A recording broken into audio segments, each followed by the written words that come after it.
Orestes wakes up and breathes the light air of the morning with the wonderful flavor of spring.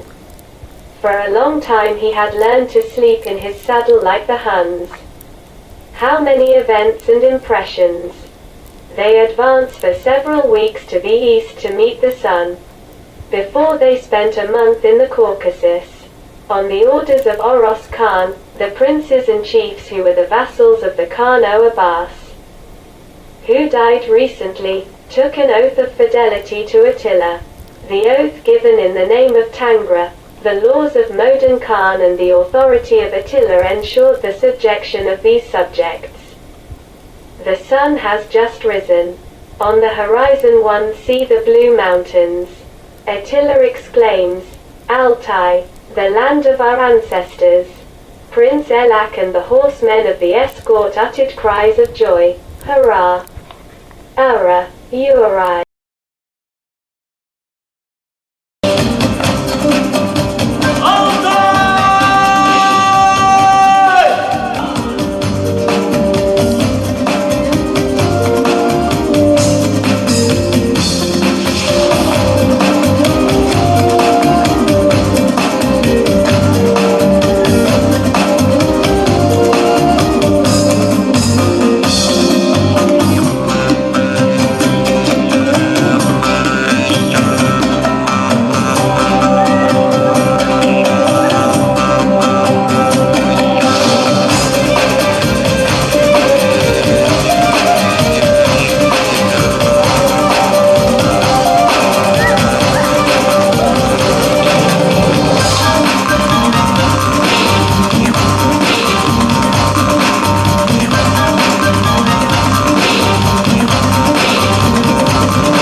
After a few hours of mad rush, they stops by the river, at the Prince of the Turks, flattered by the visit of such distinguished guests.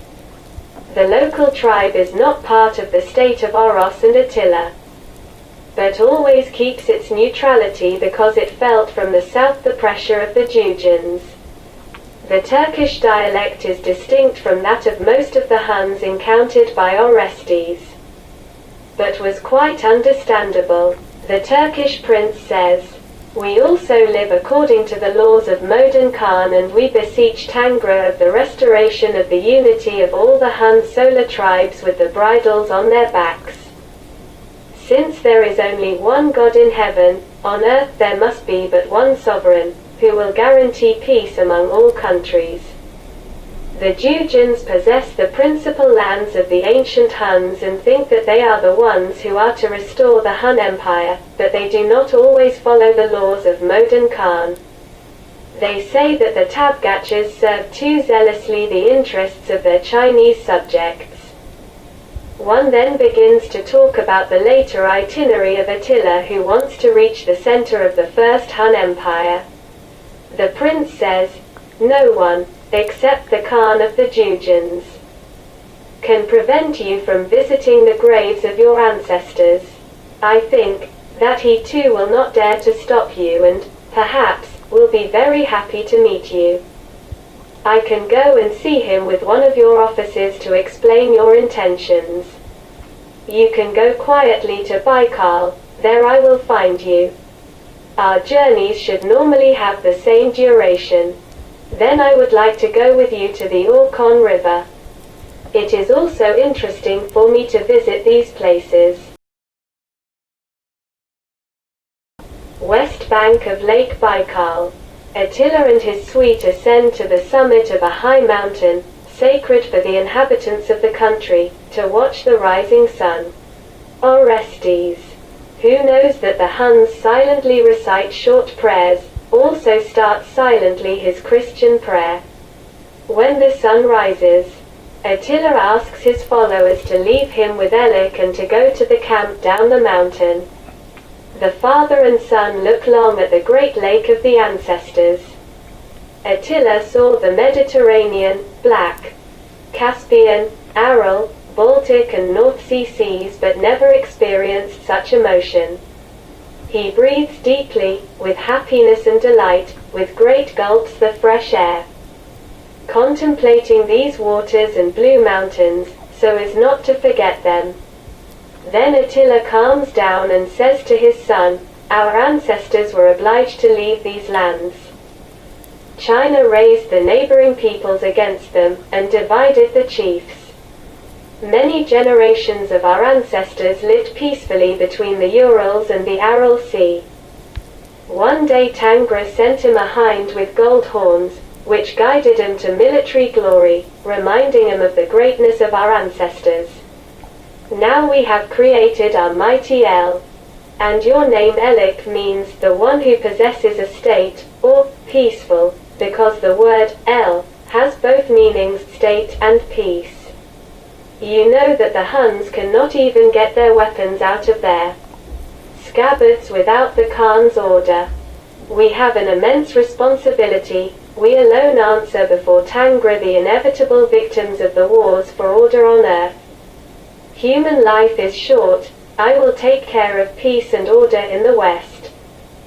You will then continue to the east on the land of our ancestors." Attila and Elik detach their belts and put them on their necks. They then sit on the rock and communicate for a long time in their minds with Tangra. At the camp, they are awaited by the Prince of Altai, who has just arrived with a Prince Jujan, who salutes them with these words, "My father." The Khan of the Jujans salutes the Khan Attila and Prince Elik. "I will accompany you to the edge of Orkhon, where he awaits you." Then starts the friendly feast with sparkling kameez. Orestes remarks that the Jujan language is already more difficult to understand and that the interlocutors sometimes have to resort to the help of the Turks. But several Jujans speak the dialect of Altai well. The possibility of understanding oneself almost without translation gives everybody a great pleasure. Elik remarks, "The Tabgic traders come to the Volga. We understand their language. The Jujans frown. They will soon lose their energy and transform themselves into Chinese men." Several Tabgachs live in the cities. Chinese officials began to separate the emperor from the warriors. They already regard him as their sovereign and not as the Khan of the Tabgachs. We have difficult relationships. The conversation touches on local life. Norgun, one of the younger warriors, explains, "Here ends the steppes. Not far off begins the great river Lena, on the bank of which I was born. It is said that he throws himself into the icy ocean. There are few inhabitants there. People live mainly hunting and fishing." The Prince of Altai corrects, "A part of the Sakas with high nose and clear eyes, living before us in Altai, left for this country. Some continue to live up to now in our mountains. They speak a language close to ours and are cattle breeders." Norgun confirms this. "My ancestors were of this tribe. In order to reach the mouth of this river one must stay on a raft, carried by the current. Throughout the summer, the sun in summer does not lie down." Orestes does not believe in this account. In the steppes, from Lake Baikal to the Orkhon, travelers notice the traces of ancient cities. They see hamlets of octagonal wooden houses. Part of the population lives in semi-buried brick and stone houses. The entrance of the houses is always to the east. The fireplace is located in the northeast corner. Orestes is astonished that the chimney pipe passes under the beds and benches along the walls in order to increase the efficiency of the heating of the hearth. Orestes remembers a black layer produced by the smoke on the walls of the houses of the simple Romans.